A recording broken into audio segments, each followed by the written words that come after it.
Essa função. Para quem esteve fora nos últimos dias, essa notícia que você está vendo em tudo quanto é lugar, de que pelo menos seis pessoas foram contaminadas pelo vírus HIV depois de passarem por transplantes de órgãos no Rio de Janeiro, foi um furo do nosso Rodolfo Schneider na manhã da última sexta-feira na Band News FM. Rodolfo, no primeiro turno a gente aqui fez a nossa parte, né? Preparamos o campo, o gramado estava lisinho, bonitinho, a arquibancada estava em ordem, o jogo foi cheio de canelada, foi um jogo bruto.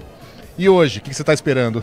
Olha, tá tudo da nossa parte do mesmo jeito, tá tudo preparado, campo bonitinho, tá tudo lindo, que é o que a gente tem que fazer.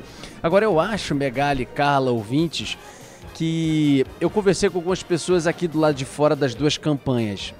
E óbvio que há um nervosismo muito grande, essa questão da energia, por exemplo, falando de São Paulo, ela coloca uma pimenta para esse debate, não tenha dúvida que o primeiro bloco vai ser muito tomado por essa discussão, as acusações de ambos os lados. Eu não sei se vocês tiveram a oportunidade de assistir, mas a campanha agora do final do dia, de 5 minutos para cada, a campanha política já foi inteira em cima disso. Ricardo Nunes colocando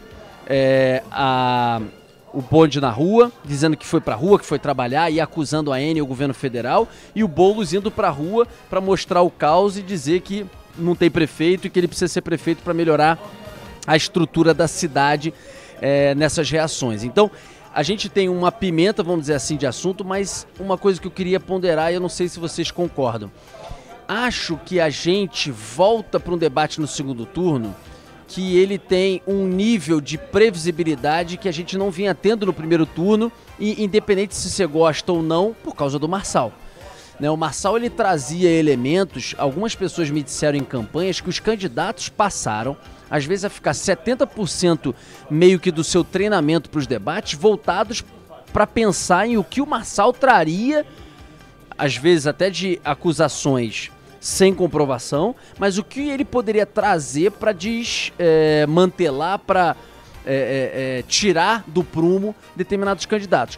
O debate de agora, com a saída do Marçal, que muitos dizem que foi um tiro na testa, aquele laudo falso, e que aquilo que teria o tirado do segundo turno pelo crescimento que ele vinha tendo, mas a verdade é que você pode ter ataque de ambos os lados hoje, do Nunes pro Boulos ou vice-versa, você pode ter um tom que vá subir, eu acho que ele vai subir em algum momento, você pode ter uma surpresa aqui e acolá, mas pelo que eu tenho ouvido é tudo meio que o que já a gente viu, pelo menos o que se espera, tá?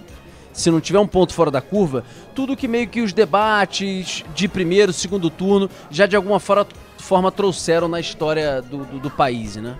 Que é o que importa, né, Rodolfo? Não é um show, não é um circo. A gente quer trazer informação confiável para o eleitor. É só isso, é disso que a gente está falando. E um pouco mais cedo, a gente conversava aqui com o Fernando Mitre também sobre o ponto que chegou essa eleição, essa disputa, em que vocês tiveram que pensar em novas regras para esse debate, por exemplo, a coisa da provocação.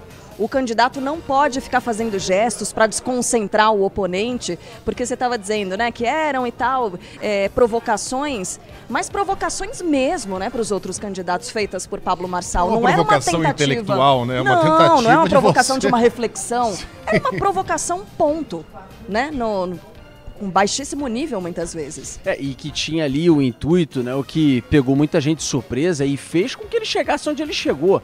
Mas a verdade é que muitas, inclusive, pensando naquela coisa do corte depois para as redes sociais, surpreendeu todos os candidatos, né, no primeiro turno. Então, é óbvio, como o Mitre falou, o Mitre tem décadas de debate, ele falou, olha, isso eu já vi muita Ricardo coisa. Nunes chegando. Mas isso eu nunca tinha visto.